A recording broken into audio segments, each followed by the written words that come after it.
on stage. I learned this from B.B. King. Backhand. That's the coolest thing. Clap. It's so cool.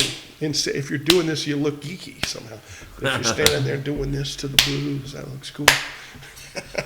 So I think we're live, and we have a guest with us here, Gar Hogan, and we're going to be talking a little bit about, or maybe a lot about Joe Cocker and some of the recent news around him, maybe being introduced into the Rock and Roll Hall of Fame. Yes. You're just listing an interesting tidbit about an experience you had with B.B. King, showing you the proper entertainer's way to clap. Well, I'd like to say that B.B. King taught it to me, but I was at a B.B. King show later in his career. And, a lot of times when you're on stage, if you're the singer, somebody else is playing and they're the focus. And so you want to make it like you're grooving. And so, you clap with the music.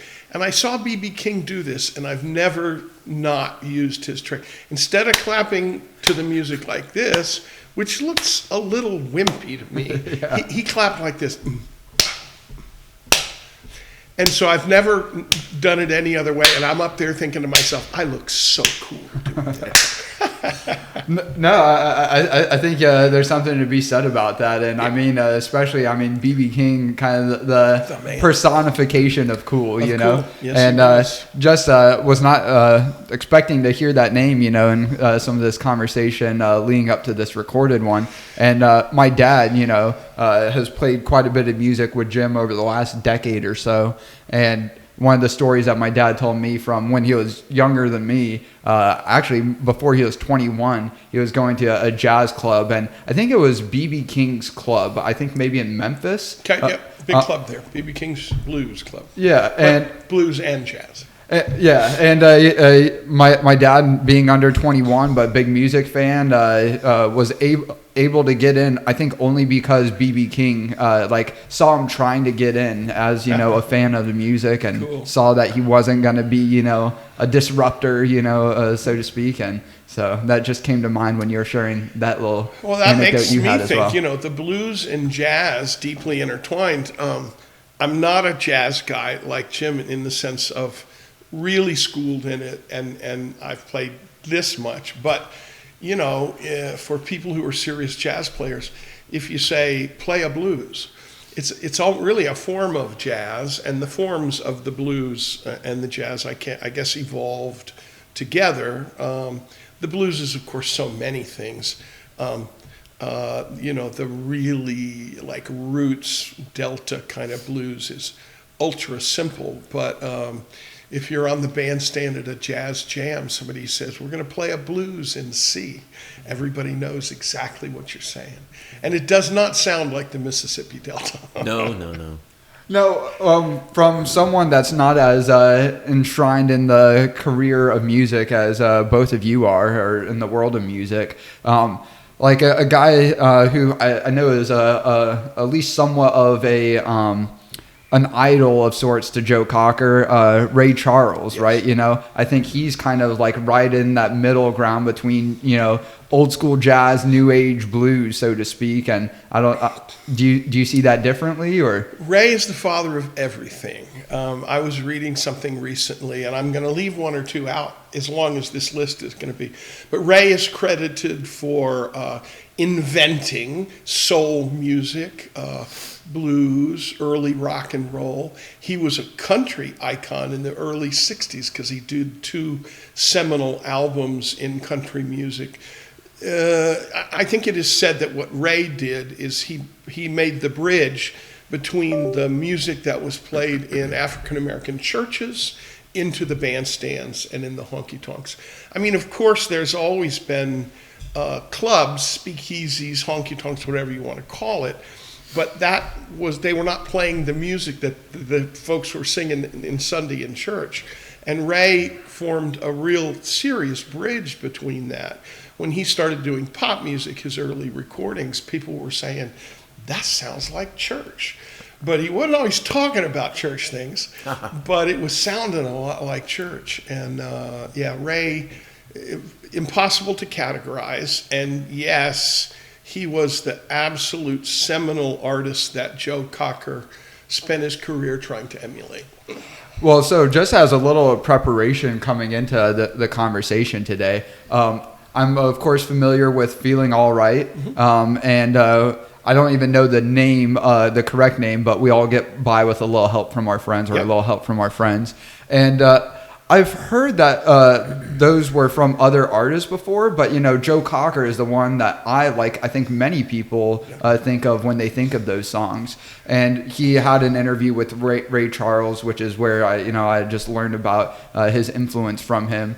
But he was also talking more just about making those songs his own in a way that a lot of people can do some really great covers, but there's still like a great sounding version of this person's song, where I think, like Joe Cocker recently, Johnny Cash with the rendition of Hurt, if you're familiar with that one, the 9-inch. Yes. And, Trent Reznor from 9 Inch Nails was like, this is Johnny's song now, right? Yep. And I think, Joe Cocker had that same sort of effect. And you were talking about another song before we got started here that I'm not familiar with. So I want to see if you can talk about his influence and making songs his own. Joe Cocker, let me start by saying I do interpretations or tributes to two musicians. One is Bob Seger, and I chose to sing Bob Seger because lots of people want to hear Bob Seger. But I chose to sing Joe Cocker because I love singing Joe Cocker. And did a very deep dive when I put this show together. And a good time to mention the definitive biography is called With a Lot of Help from His Friends, Joe Cocker, by a guy named Mark Bigot. And if you go to my website and others, there's Mark Bigot's biography of Joe will tell you all the things I'm going to tell you. Joe is considered by almost all of the great musicians alive today to be the finest interpreter of other musicians' music, other songwriters' music.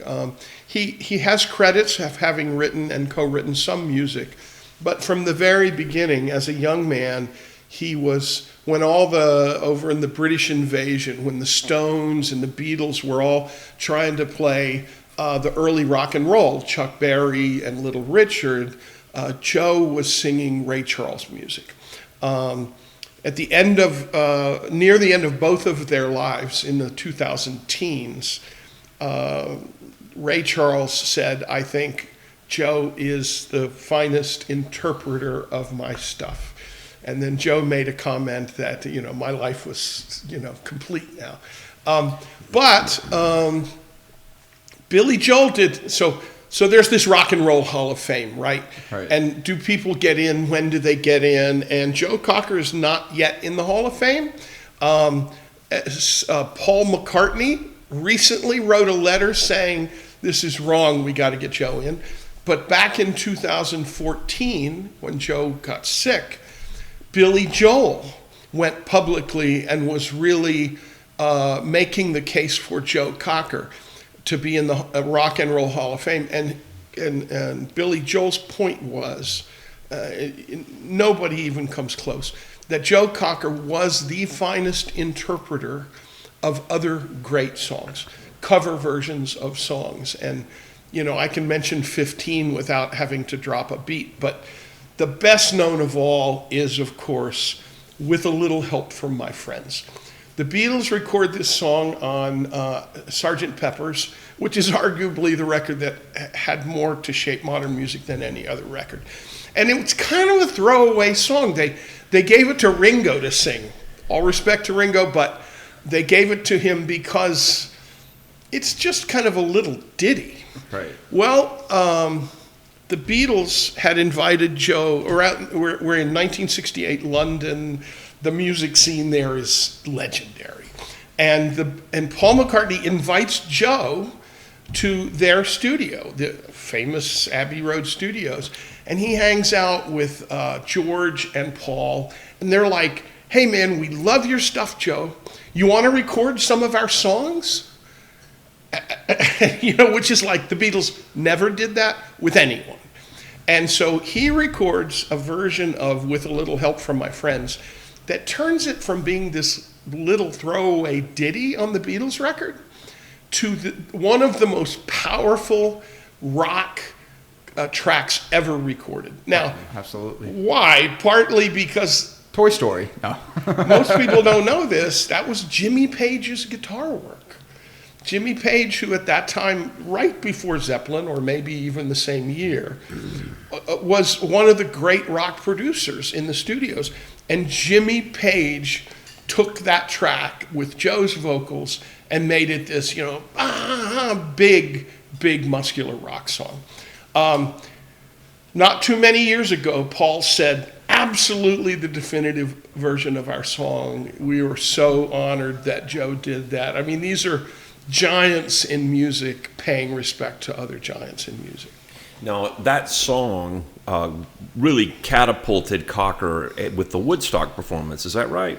Yes. That's where it was really introduced with that power grind and that rock anthem that you're talking about. Yeah, Joe was a working guy, a musician in London, and he had success. In fact, that recording, the studio version, was #1 on the radio in London, Joe's version of, but in America he had not broken through. His manager gets him added at the last minute to Woodstock. Yep. He goes on early in the festival, and if you were there all 3 days or 4 days, you might not even remember because he was the beginning. But because it was a documentary film made, there is actually film of all of that whole set. But his version of Little Help My Friends makes it into the film Woodstock, which then starts playing in America. I guess Woodstock's end of '69, starts playing in 1970, and Joe Cocker singing that song becomes a huge star everywhere that Woodstock was known. So yeah, that's actually another interesting tidbit I saw in some of the interview footage I was watching with him this morning, talking about those early days of Woodstock, and I guess that initial performance, or maybe I guess he might have done a few initial performances in those early years. Yeah. Then he talked about going from that rise of stardom in the late '60s, early '70s to where then, as he self described it, as the dark years in the '70s, and I guess Woodstock was starting to come back, or making a big push in the early to mid '80s, and he was asked about it, and he was saying a lot of like the good faith or goodwill that was originally meant to be at Woodstock, like peace, love, music. Then I don't know the exact history, but I guess somewhere between those first few sessions and like the early '80s, there's basically people have co-opted Woodstock, and there's like a riot or some sort of violence. I don't know if you're familiar with any of that, but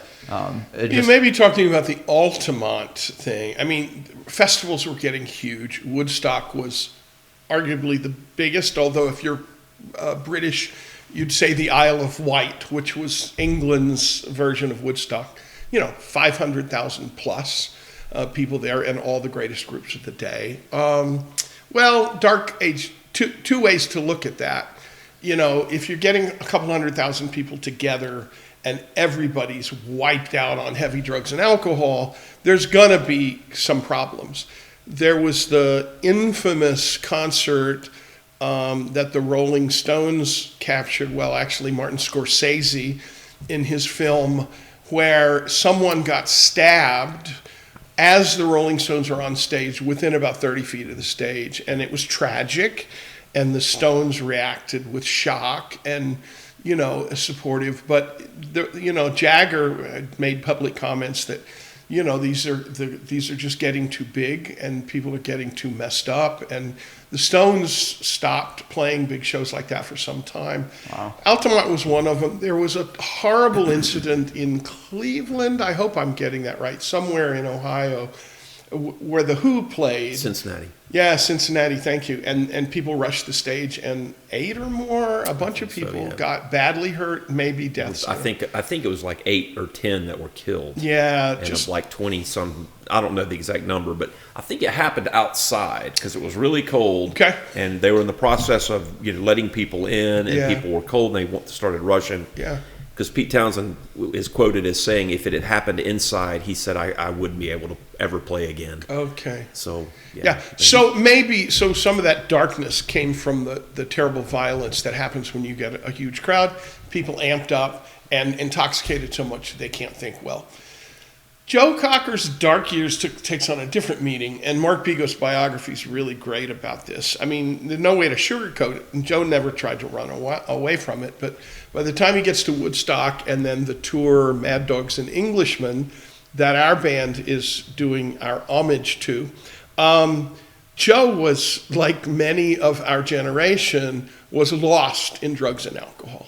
And so personally, he was one of those people who said, here, Joe, take some of that. He'd go, okay, take it. As well as from being a young man, 15, 16, living in the pub culture in England, a regular drinker, but, without all the extra intoxicants.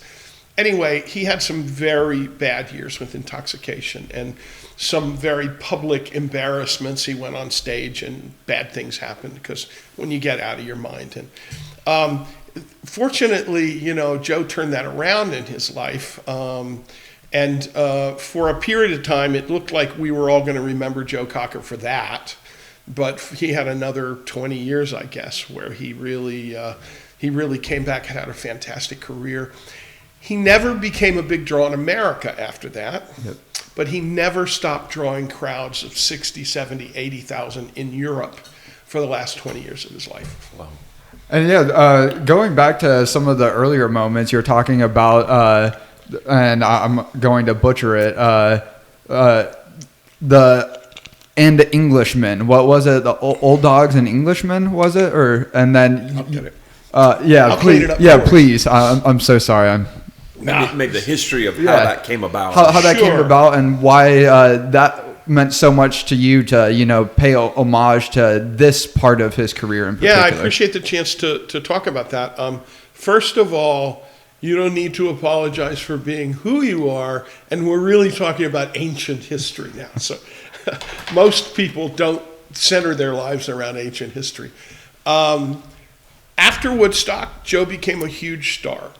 He had been touring America with his band at the time, some really good cats, but they were at odds. He had split with his band. Nobody's fault, but Woodstock hits suddenly. Nobody knew it. Joe's performance there, suddenly everybody wants Joe Cocker. Can we get him? All the big concert promoters in America, we want Joe Cocker. And they go to his record label, who, of course, that's the way you sold records back then. That was it, live shows. And Joe said, no thanks. I'm really tired. In fact, I'm not able to do this. And there's a story, I hate to keep name-checking Mark Bego, but there's a story which I'm sure is true because it's told in great detail. Joe had a producer who was a New York kind of, I don't want to say mobster guy, but just a real tough guy. Yeah. I don't want to cast aspersions on the guy, but talked with a certain sort of, he was a tough guy. Do you have a name? Do you have the name? Yes, but I'm not going to mention it. Okay. And he flew to L.A. and he said, listen, Joe, you are going to do this tour, and if you don't, your career will be ruined, and the American Immigration will pull your visa, and you'll never come to America again. Wow. Well, Joe's like, but I don't have a band. And at that point in time, the manager, Joe's manager, and the name will come to me in a second, really famous, wonderful music guy, said Joe was connected, knew a little bit, and this manager worked with Leon Russell, who has his own hours worth of great stories, but he was considered one of the great studio musicians of the day. He had just come off the road. He had put a band of all the best studio cats for another act, husband and wife team. And they said to Leon, you think you could put a band together? He said, I've got them together. We did shows up until last week. So they grabbed that band, and 2 weeks later, they're in the studio rehearsing with Joe Cocker. They had less than 2 weeks to rehearse it. They called it Mad Dogs and Englishmen. Englishmen, singular or plural? Englishmen. Mad Dogs and Englishmen. And it was, one of the great, talk about a great, whoever came up with that name, I don't know. if I don't know if you want these details, but Yeah. it's a reference to Noel Coward, the famous British playwright and wit, who said, "Only mad dogs and Englishmen don't know enough to come in out of the noonday sun." And they were trying to create this image that these are wild guys. And it was perfect because Joe was now known by everybody as this guy at Woodstock, frenzy and really Living the gutsy. rock star life, yeah, so to speak. Living the rock star life, and he embodied it when he sang, every time he sang a song. So Mad Dogs and Englishmen formed quickly. It was made up of literally the best musicians, considered to be the best pro musicians, most from LA studio life, and a small core that Leon had known from people didn't know there was a Tulsa mafia, but from Oklahoma, a river city like St. Louis and Memphis had the bar scene. And so Leon took the best studio cats and a handful of people he had played with years in Oklahoma. He formed the star-studded band that became Mad Dogs and Englishmen. They all get on a plane. They end up doing 45, maybe 50 or more dates. They fly from city to city, and it becomes an absolutely out of control party scene. The biography of Joe details it. There were some sad stories, mostly from too much intoxication, but a lot of charming stuff. One of the women brought her dog along, and their stories are he's running on stage. You can see it because they shot a concert film, and I'm thinking about 6 months after Woodstock was in the theaters, and back then, if you're my age, you remember the midnight movies on Friday or Saturday. A lot of the movie theaters would have a midnight show, cheap tickets. Real Everybody, cheap, yeah. Everybody was smoking pot right in the theater. It was like, oh my God, I can't believe they're doing that. And Mad Dogs and Englishmen it came right on the heels of Woodstock, this amazing musical concert film that kind of celebrated the lifestyle of excess. And that's what they made a record, 3 or 4 of the songs of Joe's that still get played today on classic rock radio. If you listen to The River today in Atlanta, you'll hear 1 or 2 of those in their rotation. Were the result of Leon's band and Joe Cocker's, I would say, power. He had power as a singer that no one else has matched. Just curious, those tunes, what are you thinking would be those tunes that would make Well, the most important one is The Letter. Yeah. And I got something from a New York publicist just the other day who said to me, Gar, why am I hearing that version of A Little Help from My Friends in classic rock rotation several times a day? And of course, it's because Joe was just nominated. No one knows why he wasn't nominated 20 years ago, but he just got nominated for this year's Rock and Roll Hall of Fame. And again, no less a rock god than Paul McCartney is actively and publicly promoting people to vote for Joe Cocker. Vote Rock Hall. You can vote every day. Yeah.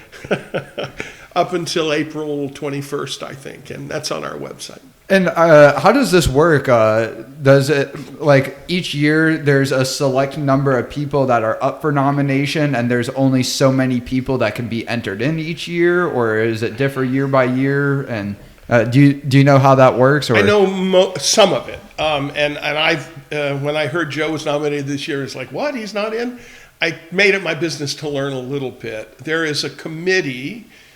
I can't tell you how they're formed, but they propose who the nominees are, and then there is a public voting process, which of course is done online now, that selects from within the nominees who goes in.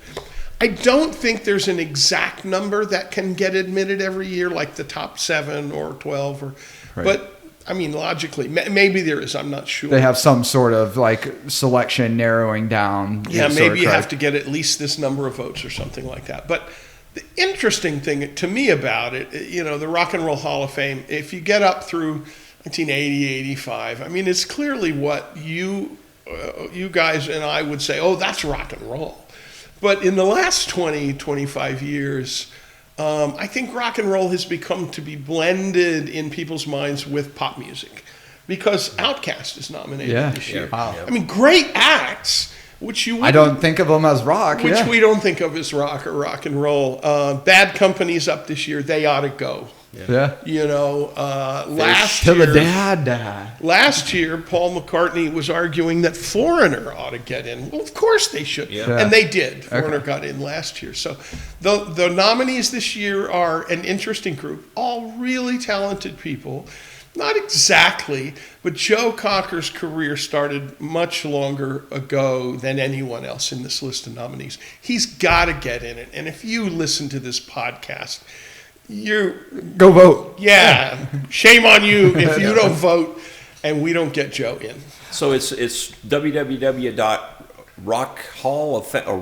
or do you know the address? I think it's called, I don't. I think it's, if you give me a minute, I can pull it up, but I think it's Vote Rock Hall. That, I'm sure, very quick, Google it. We'll put it in the video description. You mentioned that it's You also guys listed them. accessible via your website. Is that correct? Or Just because of some, we've got a little thing now that says Vote Joe on that. And our Facebook page, which is called Mad Dogs and Southerners, and that's the name of the Facebook page. That's the name of our band and our homage to Joe, and has a bunch of stuff. Almost every post now has got that direct link. Now you have, I'm sorry, you have a gig coming up on the 29th of March where you're playing with Mad Dogs and Southerners. Yeah, so there's a place called Mad Life Stage and Studios.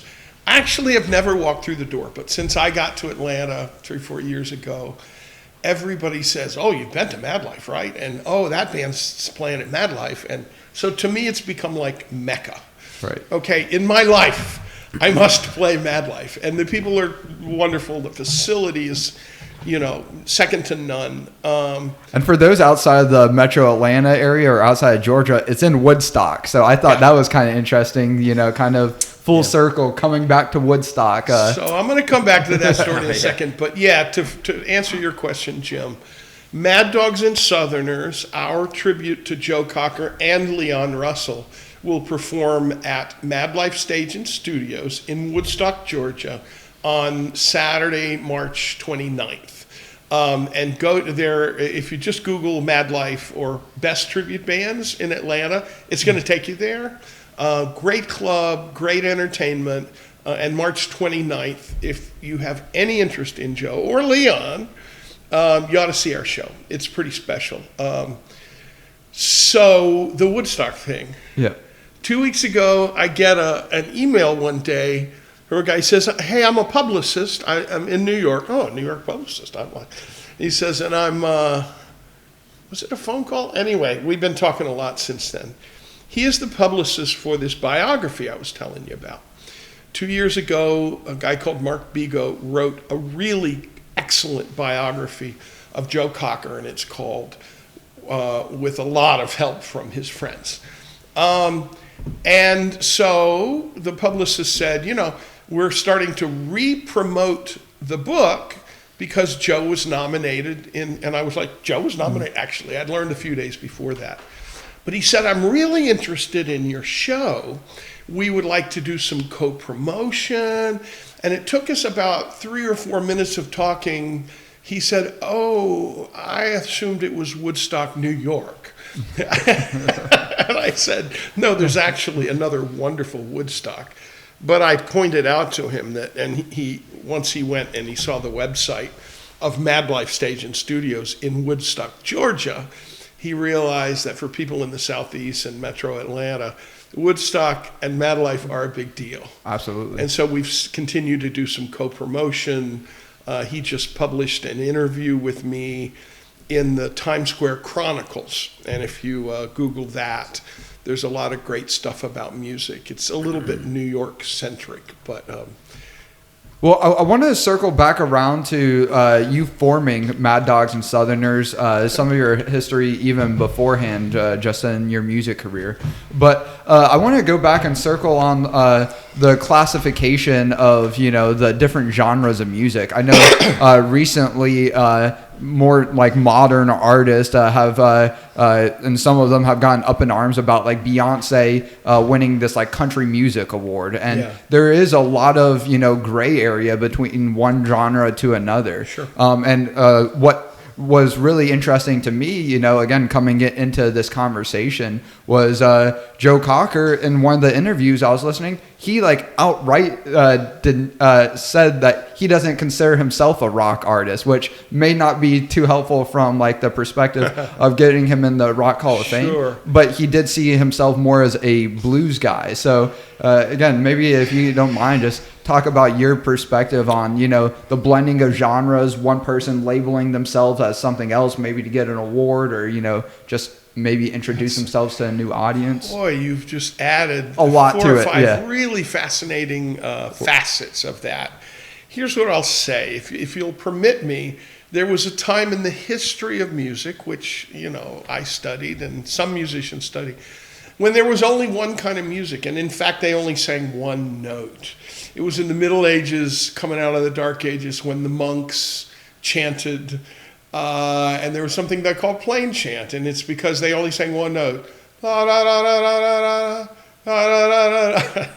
And that's shortly after that they started harmony. And the truth is there were more genres even then. There was only one, which was chanting the Bible verses. But you can believe that in the pubs, not in church, but outside the real people, they had a very different music. And sailor shanties, I'm sure. Yeah, to some degree. Similar kind of thing. That popular stuff in where the people were living their lives rough and tumble and folk songs, drinking a lot of ale and all of that stuff. But so music comes from people's expression. I won't pretend to be able to say too much historically about it. But it branched out into all these things. One of the coolest things about music today is the incredible variety. What would you say? Like you and I could name 200 genres. So what's a genre really? Certain kinds of music have certain kinds of music forms. Traditionally, the blues had very simple forms. Traditionally, jazz had no form. It was all about, it could go anywhere. Country was simple forms and all of that. Today, I would say it's not about genres, it's about artists who, Beyonce's the best example of that, specifically choose to record and write in multiple genres. Okay, so all of that, back to Joe Cocker. There's a wonderful, wonderful radio personality here in Atlanta on WABE 90.1. If you're not listening to them at night, you're not hearing the best music in the world. But there was a blues show on Thursday night, and the same guy, H. Johnson, does a jazz show on Saturday. And some weeks ago, I heard H. Johnson saying, one of the most underrated and wonderful blues musicians to have ever lived was Joe Cocker. And, H. Johnson is playing some of the roots blues on his show, as well as, like I was saying, some jazz blues and all of that. Joe had defined himself in some ways as a blues singer, but with a little help from my friends, with Jimmy Page. So Joe recorded a lot of rock music. Right. But I guess saw himself as a blues singer. And, what is a blues singer? You would probably say that rough voice thing, and blues singers sang out of pain and sang out of, it's a very expressive style. If somebody's singing an opera aria, you're not hearing about how they're feeling as they're going, ah, ah, ah, ah. But if you sing the blues and some other forms, you're feeling how they're feeling when you listen to the notes and the way they sing it. That's why I think Joe was one of the great blues singers. That's an interesting perspective that I haven't really thought much about, where, of course, I've heard songs, that incorporate multiple genres into like the song, and it'll be like, hey, here's a little country bit, and then maybe even like a hip hop bit, or in some cases, say, for instance, Bohemian Rhapsody. Go ahead. Yeah. That's a great example, but yeah, I never thought about like, of course you can have multiple genres in one song, like one after the other, but having the rock and blues together, right? Yeah. Joe Cocker's bringing the blues, while I forgot the guitarist name that you just mentioned, was Jimmy Page. Jimmy Page. Led Zeppelin's founder, yeah. Okay. Laying down, I don't even rock line.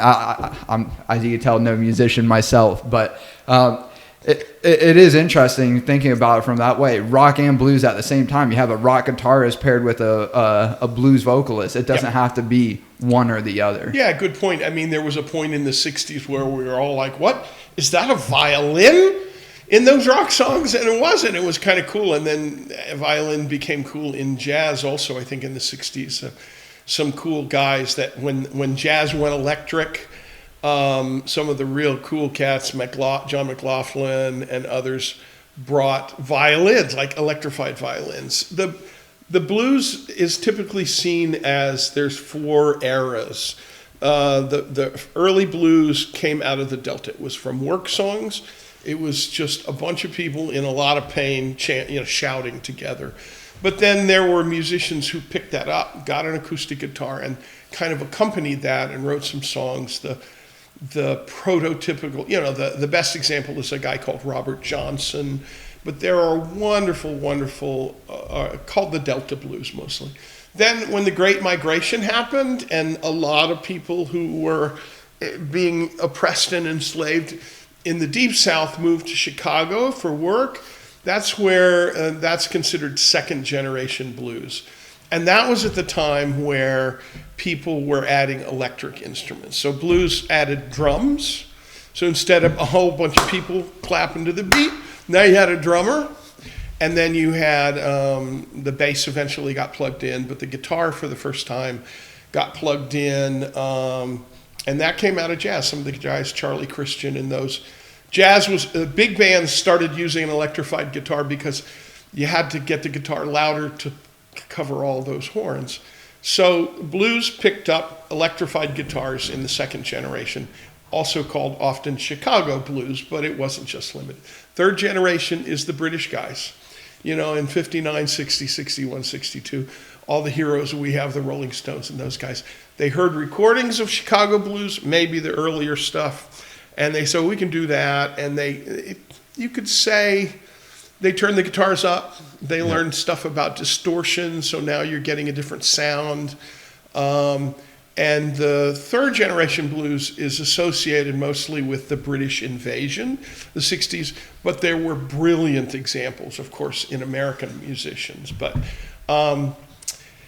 then so Eric Clapton forms this trio and they play for hours, old blues songs, but it becomes rock improvisation and Jimmy Page and Led Zeppelin and all of that.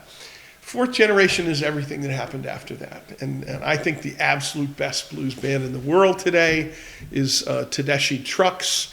Derek Trucks and his wife Susan Tedeschi, who have a big band very much like the Mad Dogs and Englishmen and our Mad Dogs and Southerners. They have horns, they have singers, but they play a lot of the third and fourth generation blues. So that's where we get today.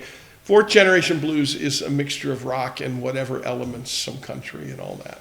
There's a newer band that I came across when I was in Nashville, at least live. And before then, I was visiting my brother out in Arkansas, Fayetteville, Arkansas at the time. Now he's in like Fort Smith, right on the Oklahoma border. But he had a roommate play this song by a band called The Revivalist. I don't know if you've ever heard of them. I've heard of them, but I don't think I've heard their music. Have a song called Wish I Knew You, and it's very like jazzy, bluesy, but it also has, they're what most would consider probably a rock band, but again, have a lot of that bluesy overtone, and I thought they're a great example from like a new age blues band. And then there's another couple that have recently come onto the scene, so to speak. I was wondering if you had heard of like the Alabama Shakes. Again, I've heard their music. They have like more of like a southern component, not so much country, but very like raw. Like I don't want to say old school blues, but Well, it kind of is. As a description, it is. Alabama Shakes is playing a more traditional style for the most part. Great band. Interestingly enough, you then had the White Stripes and the Black Keys. Black Keys, am I getting that right? Yeah, the black. That I was gonna bring those up to you.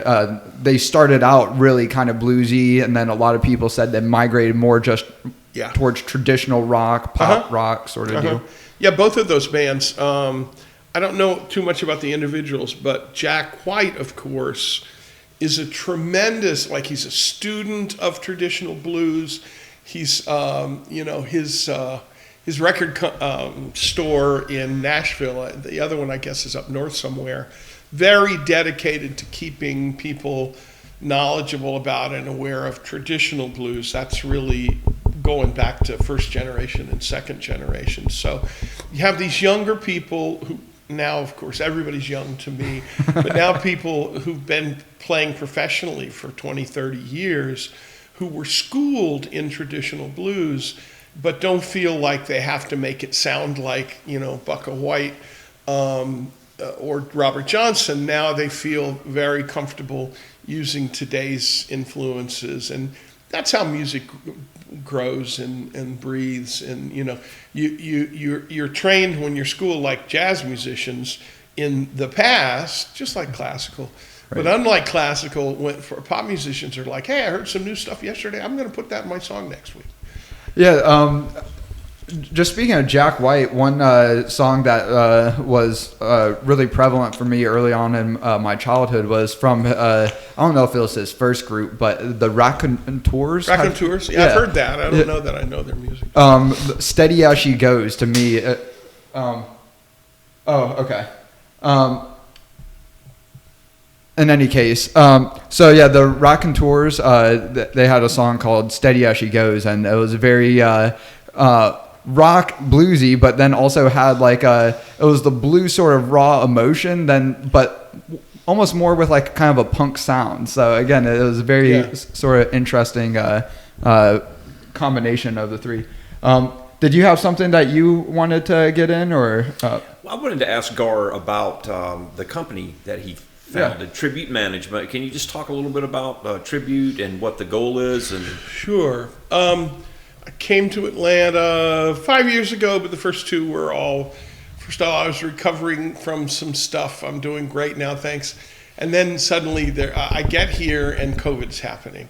So I'm like, well, I'm not going to be playing any music. Everything was closed. And at that point in time, I have a good friend who is an agent who sells tribute bands to live venues.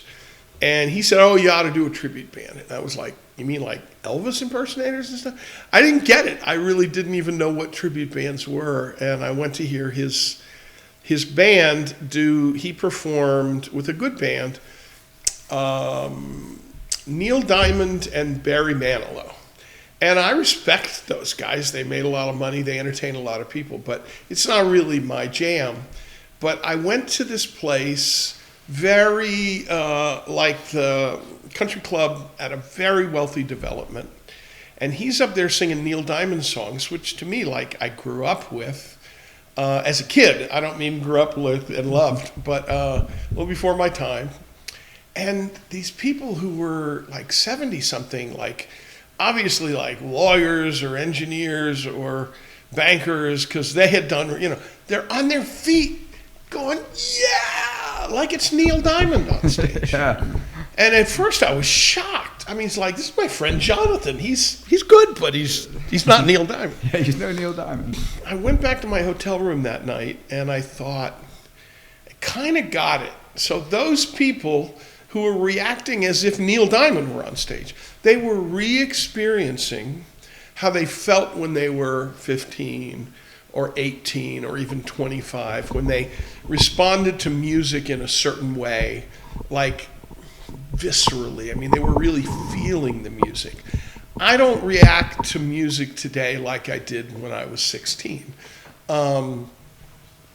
Hopefully my audiences do, but and I realize this tribute band phenomenon has more to do with my generation, and I say that broadly, people in their 50s, 60s, 70s and up. our music, pop music, rock and roll, was nothing like the music that went before. It was very emotion driven. It was about getting wild and letting the music move you. That's why all our parents hated it. It was about rebellion and freedom. And so now people our age, we've lived for another 40 or 50 years, and we've gone through all the growing up and having to pay more. And when we go see a tribute band, it lets us relive that a little bit. Right. You can't hear Bob Seger anymore. He retired. A lot of them are dead. The ones who aren't, who are still touring, the Rolling Stones, $350 to get a ticket, but $1,000 to scalp a decent seat. Wow. So the access, the limited number of acts that are out there, why wouldn't I want to pay $50 and go hear a tribute band in a place around the corner? I know everybody, I'm going to get a good meal. I don't have to pay $75 to park, Right. and walk through a crowd of 70,000 people. I can hear my music in a really good environment. I can probably come up afterward and shake the hand and tell the guitar player I really thought he was good. And so we're able to relive that music. So at the time, to Jim's question, just as COVID was quitting, and I thought, well, maybe live music might return, I said, I really like this idea of tribute bands. I looked around, there were some really good tribute bands in Atlanta, but everybody was focused on the music, nobody was focused on the business. So in a former life, I was an entertainment lawyer in Miami, have the business skills, I understand contracts, and so I created a company called Tribute Management, and the idea now is that the bands that I perform with, my friends that I make music with, and some other bands who could, don't want to have to deal with the contracts and all of that. So my company is artist-centered for musicians, mostly who are doing tribute music, but we represent a few other people. And I provide the business side of management. I'm really a business manager for tribute artists. And now from the musical side, what was your history there? Like, what was your first musical moment as a kid? Like first instrument you picked up, started singing. Can you talk about that? How you got into music? When I was young, it's an ugly story, but I'm going to tell you the ugly stories. First of all, I was 12. I had some buddies in the neighborhood. One played drums and one played guitar. So I said, Ma, I want a bass. And she bought me a Sears little amp and a bass guitar. So I had a garage band. I loved it. It was, I had seen the Beatles when I was 5. My sisters were older. So I caught on to rock and roll music early because of my older sisters. Then I had a garage band, and I can remember it was the era of Grand Funk. And I was playing ba ba ba da da ba ba ba da. But I loved it, but I wasn't that good, and I never really didn't get what a lot of good musicians got, which is you got to study, and you got to spend a lot of time to really get good on the instrument. But I wanted to sing so bad, so I was involved in some musical theater. I grew up in the theater. My mom was a drama teacher, and I was acting and stage managing. But straight plays, not musical stuff. I joined in high school a music theater group. And every time there was a play, the kids who'd been in chorus for years got up and they sang, they auditioned, and I got up and I was terrible. But I kept coming back. I would audition for the music plays, Oklahoma, and I would, and I never got the parts. And so I would end up being the stage manager or be the little comic character off to the side or something. So my first attempt at singing professionally or, in school plays and stuff were a total washout because I never learned. I was never trained. Late teens, I started. Really quick, before moving on to your late teens. Yeah. So, I liked singing growing up as a little kid, never great at it. Yeah. Sometimes every now and again I can hit a note. Wow, that sounded okay nowadays. But did you ever have anyone growing up as a kid like, wow, you have some ability here, keep at it? Or even if they were misleading you just to not discourage you? Or did you have even any family like, hey, you're not no singer, but you kept with it anyway? You must be like inside my head because that's that question. Takes a couple answers. In fourth grade, my parents decided, what do you want to do? Well, I would like to be in the choir, the church choir. We did it 1 year and we moved away. That was it. Again, I never learned. I tried later in high school to be in school plays. I couldn't sing. Many years later, in my 30s, I was asked to be the president of Fort Lauderdale's No. 2 Symphony Orchestra.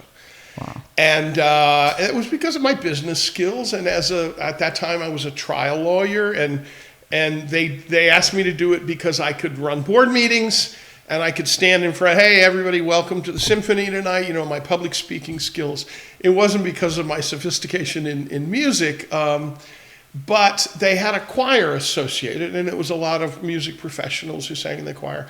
And the first time I came and I met the choir, this woman walked up to me, the sweetest woman, and not really old, but she came and said, do you remember me? I'm Geraldine Curfey. And I'm like, no, ma'am, but I'm so grateful you're here. She goes, you were in my choir in fourth grade.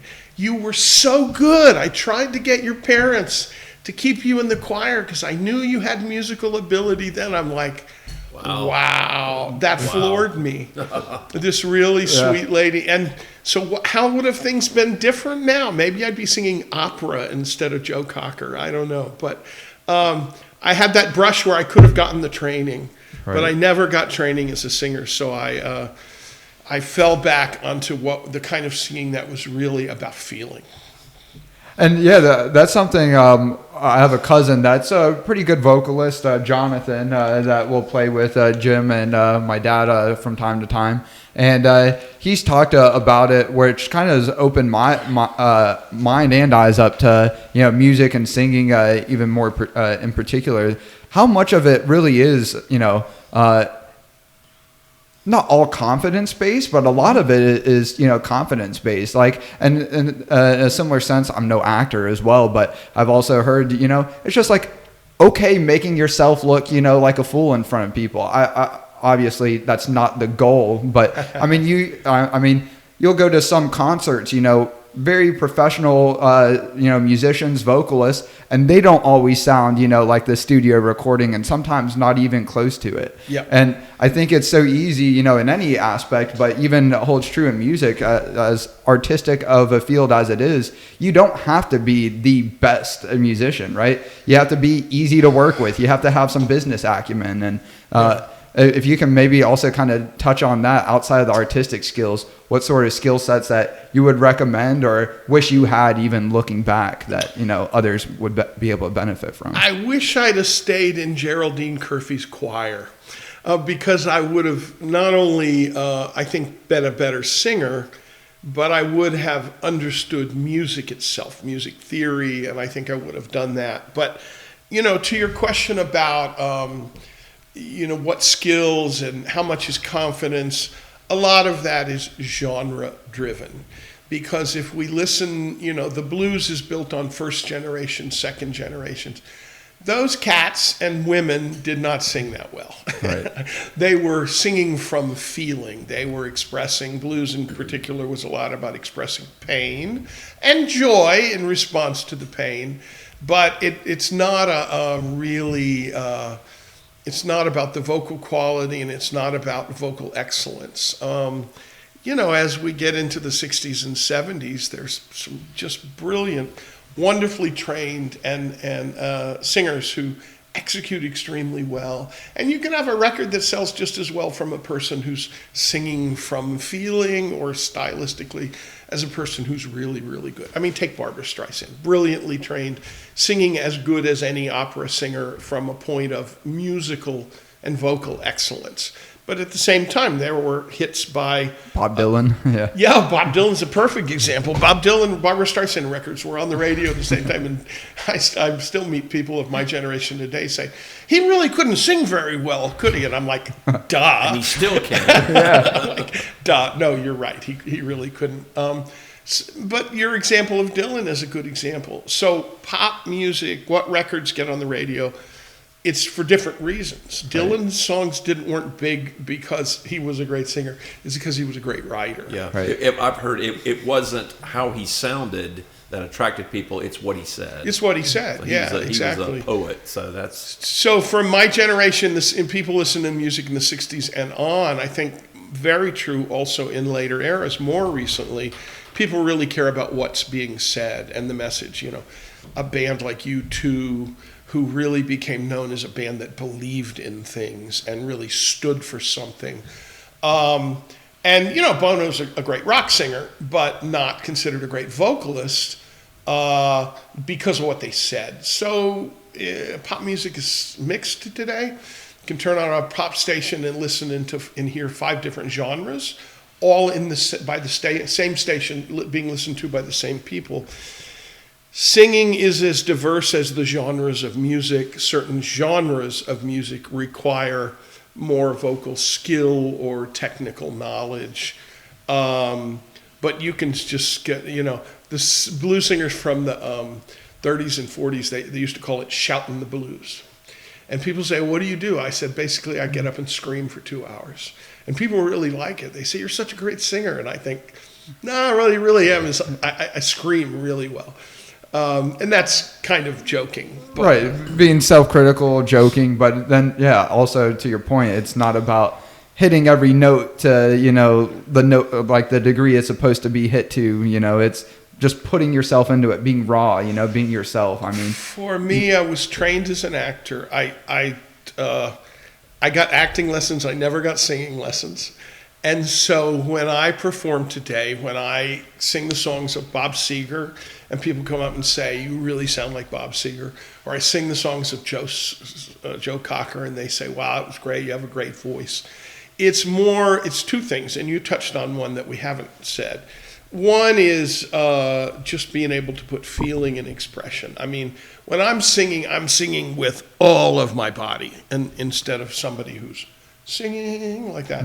And so, and then I'm an actor. And so I have a lot of confidence. I really embody somebody who believes that I'm supposed to be here.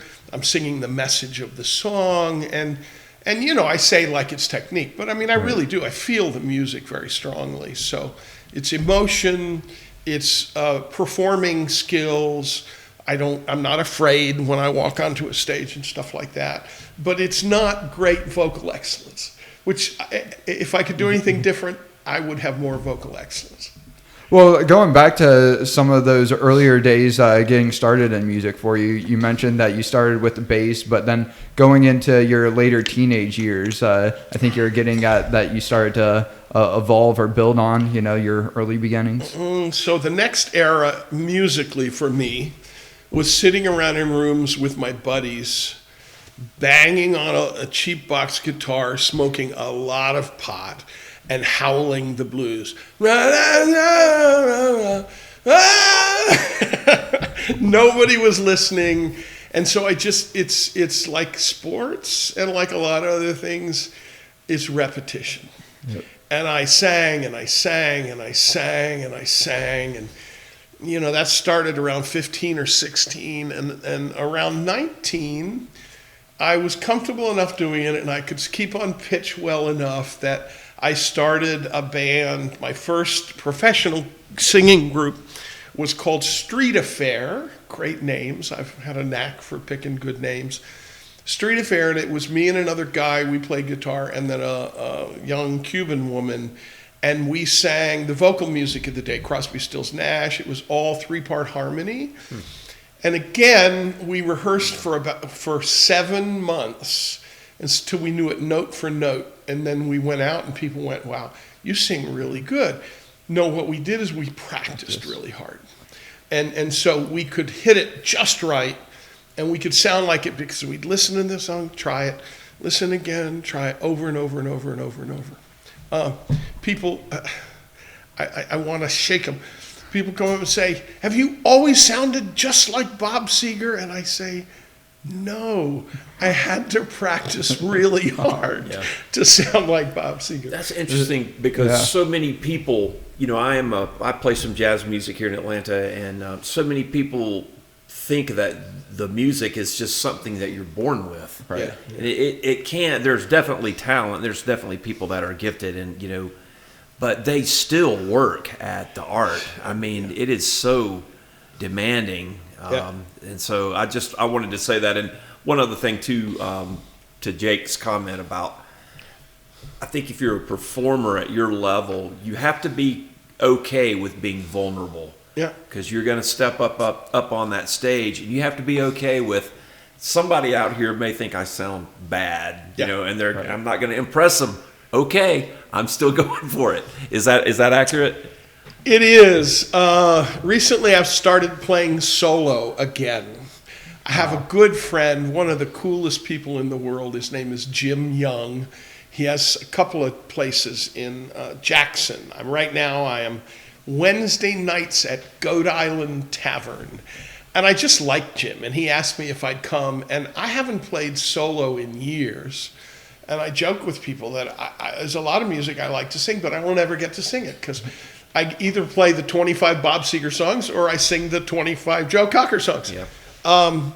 But now I'm doing that, and I feel vulnerable. Yeah. Because I haven't been practiced. You're out of your comfort zone. I am out of my comfort zone, and so I'll I'm sitting there. It's just me. It's different from. Oh yeah. It's so much easier to sing with a band. Yeah. Because my bands are great musicians, and I know no matter what comes out of my voice, people are going to go, "Wow, that sounds like the Bob Seger record," right? Which is a great record, and the band sounds great. And so I don't have to work as hard. I got to hit my marks. But when it's just me and a guitar. So yeah, recently I've been feeling more vulnerable than I do singing tribute music. My thought is that will help your musicianship, that what you're doing the solo thing, and you're outside of a box, you're outside of a comfort area. And my experience with music has been, honestly, as I look back over the last 8 years, which for me that's when I really began to try to make more money and support myself playing music and whatnot. Mm-hmm. All the successes have stemmed from when I accepted it. Okay, vulnerability, you're gonna, and I went to the audition, a big band, I answered a Craigslist, ad for a big band here in Alpharetta, the Alpha Jazz Big Band. And they needed a bass player, and so I contacted them, and she says, okay, well, we practice Wednesday night. We'll see you then. I walk in, the band is there, they hand me the music, say, okay, we got a bass player, yay, welcome, Jim. So I sit down and off we go. Right. Did I make mistakes? You better believe it. Was I self-conscious? Yes, but you just fight through it, accept the vulnerability. And so my point is that for me, I've seen the best growth when you're outside of a comfort zone. And yes, and it also underscores the difference between tribute band music. When my band takes the stage for a Bob Seger tribute show or for a Joe Cocker tribute show, everybody knows exactly what they're going to play. Now there's some solos, guitar and keyboard and saxophone solos, which, good rock musicians and jazz musicians want to improvise their solos. And but other than that, everybody knows what we're going to play in advance, and we play it. It's not exactly the same, but pretty close to the way it was last week and the way we've been playing it a while. And that's different from different kinds of bands, certainly different from me walking on a stage going, hi, I'm Alligator Gar, and I'm going to sing you some songs about the swamp. Play you some music. That's my shtick. So the name of your band, the name of your solo operation is called Alligator Gar. Yeah, and when I play with a small band, it's called Alligator Gar and Live Bait. I love that. Yeah. And do you have a theme there of a specific genre, a specific band of songs you'd like to cover, or it's just however you feel going into that performance? No, I try to not make it incredibly diverse, so people go, "Oh, that poor guy, he shouldn't sing polkas." But it's Alligator Gar is the kind of thematic concept. And I actually have a friend who is a great original songwriter who I perform a group of his songs that are Florida-themed stuff. So, Alligator Gar. And then I do, I have a little list, swamp rock, a lot of blues. I play a lot of Dylan just because it's simple music that says something. Right. So it's... blues, country blues. I play some I'm Stones. sorry, do you ever play Tangled Up in Blue? I don't play that one in particular, but I play some from that record. Shelter from the Storm is, I think, probably my favorite Dylan song of all songs. Yeah. But that's a great song. We jam on Tangled Up in Blue, and I sing that tune. No kidding. Yeah. You got to come sit in with me. I can play it. Yeah. Yeah.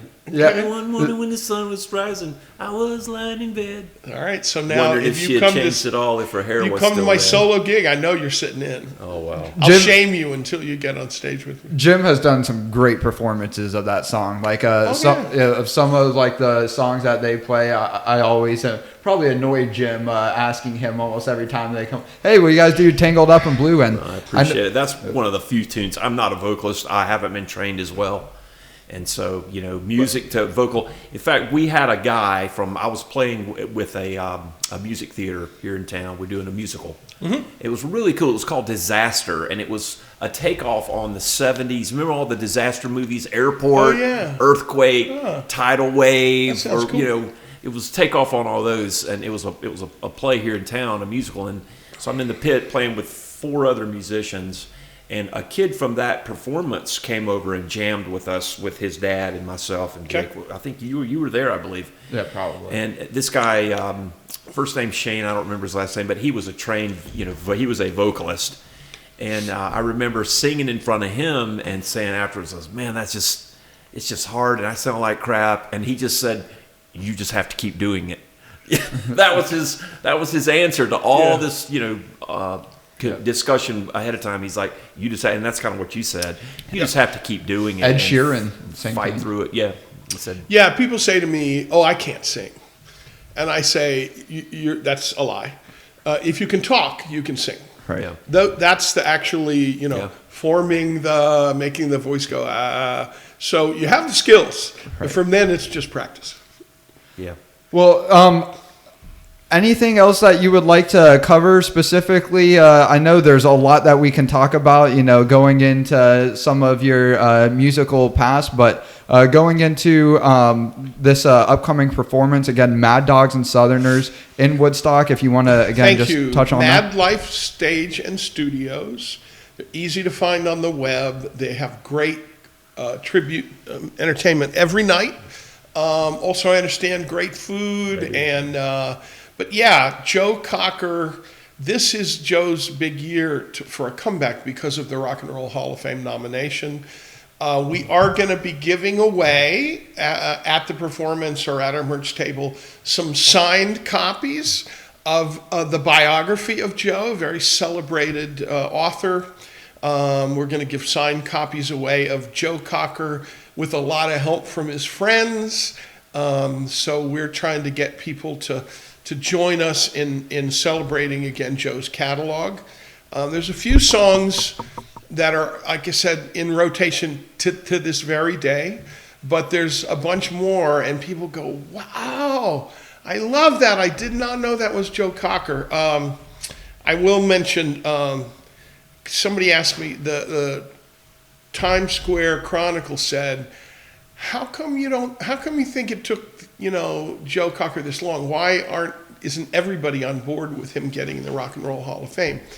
And I think it's because a lot of people see him as a pop musician. And the reason for that is that darn movie song. He sang a song that most people recognize. Officer and Gentleman. Oh. Yeah, it's Love from the Lift Us movie Up From an Where We Officer and Belong. Gentleman. Up Where We Belong. Up Where We Belong. Some hang on to used to be, live their lives. That song was a huge global hit, as was the movie. And people think of that as a Joe Cocker song. Short story is that Jennifer Warnes, who wrote it and sang it with him, she had 2 previous Academy Award nominations for movie music. That's almost unheard of. To get one song recognized as best song in a motion picture around the entire world. This was her 3rd, and the movie studio came to her and said, would you write the music for this? And she came up with a song. They said, we love this song, about this love affair, and there's this great, emotion involved in the 2 of them coming together. And they're like, we want to do it. When can we record it? She's like, well, it's a duet. And they're like, okay, well, we think you should get, I don't know, they named 2 or 3 big pop vocal stars. She said, no, I want Joe Cocker. And they're like, oh, no, seriously. This was in the early 80s, maybe late 70s. And Joe's career in America was at a low point. And they said, no, we're not going to do this with Joe. And she said, then you can't use my song. Seriously, this is all for good real. on her. Yeah. Yeah. And she said, I wrote this. I think Joe Cocker's got to sing this. Wow. Yep. And so you skip over to Joe's telling of the story. And he said his agent brings him this thing. And he said, I didn't like the song that much when I first heard it. He walks in the studio, meets her for the first time ever. They sing the song, not in one take, but in pieces. Yeah. And the recording that resulted it's maybe in the top 25 of all great songs, certainly in the top 25 of great pop duets. Was he ill? That's the other one. Yeah. Is that? I'll tell that story quickly because it's a shorter one. But Up Where We Belong was not his song. He never met her. He never heard the song until he walked into the studio to record it. And that's the kind of pro he was. He delivered a performance. He connected with her. Their voices blend in a really memorable way. And they created a global hit that to this day, you'll hear that one on classic rock radio to this day too. So, good on her, like you said. Yeah. She said, no, this is the voice I want. This is the guy I want. And the movie studio was very happy that she stuck to her guns because it was a huge hit. Right. The one you're talking about, we all know, You Are So Beautiful, right? Pretty song written by Billy Preston, whose version of it is terrible. His own version of his own song, not very memorable at all. They decide to do it. I think it was for an album called Organic, where they decided to do some songs in a very kind of raw, almost acoustic, very unproduced kind of way. And he sings, it's typical Joe. He's singing quietly, You Are So Beautiful. And then he gets to that big, Everything I Hope For, right? That's Joe Cocker, right? And then at the end, the weirdest thing happens. You are so beautiful. And then he goes, to me. And his voice cracks. And it's on the radio. It becomes a huge hit. That's great. Well, what's more amazing is the story. He had the flu that day. Wow, yeah. And when it came to it, he's like, no, I'm sorry, I'm just sick. We got to do another take. And they're like, And it sounds like the emotion got to him, but he was sick. It just goes to show you that great pop music, the creation of it, what was actually happening is not, we add our own stories to it. Human brains, we add stories. We make stories out of whatever we see and hear. And I think what happened is, but that was not at all. When you hear him go, to me, you think, he was thinking about his girlfriend or something. Like, he was just he sick. had the flu. He had the flu. Absolutely true. And even outside of that perspective, a lot of people, from like, it's common in like the technological fields. Like everyone wants to make their decisions based off of data now. Yeah. And you miss out on all those unquantifiables that really make something, really unique, something special. And I think that's a beautiful example. And an important thing to remember in a time where music and art, I hear that, but I'm not an artist, visual artist. But when music is often so technically driven, we all know about auto-tune and voices get corrected, and a lot of pop music is created by little tiny bits that are thrown together, and all of that stuff. That real art, real music, real vocal performances, instrumental performances. There are these mistakes or moments of inspiration that I think makes the most memorable art. Sometimes memorable art just happens because of a mistake that's kind of silly, right? Yep. But it kind of grabs our attention.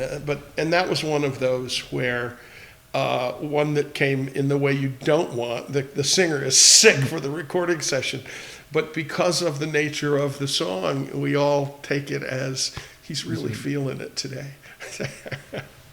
Well, I think this has been a great discussion, and I thank you for coming and joining us today. Thank you for and, letting me talk about Joe and blues, and it's a joy. So Gar Hogan with Tribute Management. Thanks for being on. We'll have to have you back. Well, look, so everybody does Facebook. I'm on as Gar Hogan. I'm on as Fire Lake Tribute, ATL, a tribute to Bob Seger, and Mad Dogs and Southerners on Facebook. Come see us there. We'll tell you all about the shows. March 29th, and vote for Joe Cocker, Rock and Roll Hall of Fame. Go Joe. Thanks, guys. Thank you. Pleasure. Jim? All right. Nice. Good job. That's great.